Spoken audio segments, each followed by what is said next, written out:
Coming up right now on The Score. Welcome to The Score, presented by the Can Academies of Dallas-Fort Worth. I want you to step back from the guacamole dip. I want you to put the chicken fingers down and turn your television all the way up. And what I want to know... Good evening and welcome to The Score. Hello everyone, I'm Babe Loffenberg, and I usually do my own intros, but I figured why not let the boss do it tonight. Now, if you're still eating guacamole and chicken fingers, make sure to join the gym tomorrow. And if you're not, here comes The Score. It's the longest play in Super Bowl history, but was it enough to propel the Steelers to a historic 6th Super Bowl victory? Plus, how content were the Cowboys to sit and watch the Super Bowl tonight? We hear from a Pro Bowler and a Hall of Famer on the Cowboys' super drought. And forget about a tough day at the office. Find out how these guys relax on the weekend. Hopefully no one was sitting at it at the time. All right, far from all the hoopla surrounding the Super Bowl in Tampa, there is an equally tough group of men who get together and beat the heck out of each other here in North Texas. NFL football has its origins in a sport that is actually pretty rare in Texas, but is gaining in popularity. Now, this story is told through the lens of CBS 11 photojournalist Brett Kelly. Rugby is definitely a competitive sport. Ball. Yeah. Pass off. Talk to each other. Ready, fire!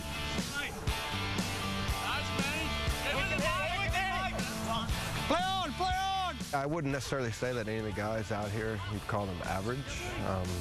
Most of them have a very high competitive streak.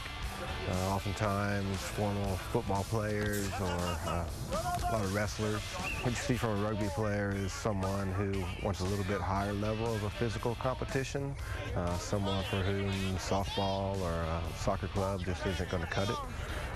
They like the physical confrontation of the sport, and they're willing to work for it. Rugby has the advantage of the contact, which relates really well to football. And, you know, there's so many guys that play football in high school and college, and, you know, the percentage is very low that might advance to higher level. And there's so many good athletes out there, and they find rugby. And the difference in rugby is the offensive lineman can run with the ball and he can score.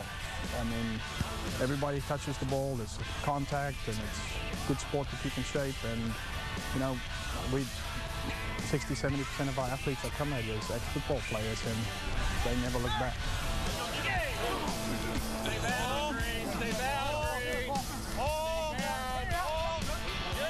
Fort Worth Rugby Club started in the early 70s, 1971, and it was a group of guys that got interested in the sport, either seeing it from abroad, coming from other countries, and moved to Fort Worth for work and family and that type of thing, and started the team in 1971, and we've been growing and going strong ever since that time. The passion comes in every day, and being committed to something that's so tough. It's definitely taxing on our bodies. I would relate it to a boxing match when you're done, but a boxing match that lasts about 80 minutes, non-stop. So there's no timeouts in rugby. We get about a 10-minute halftime, and we play 2 40-minute halves. But the fact that you're in the trenches, so to speak, with guys that are working hard, everybody working for a common goal, trying to win, you put a lot on the field, a lot of blood, sweat, and tears. And so it kind of brings us together, and definitely feel good about that at the end of the day. These guys go out of their way for one another, no matter what the situation, on and off the field. We stick together, we like a family, and it's, if you like sport and you like contact, you like to be physical, this is it. This guy's got to get the equipment manager to give him some pads. All right, the rules of rugby were established in 1845, and they've been trying to break them ever since.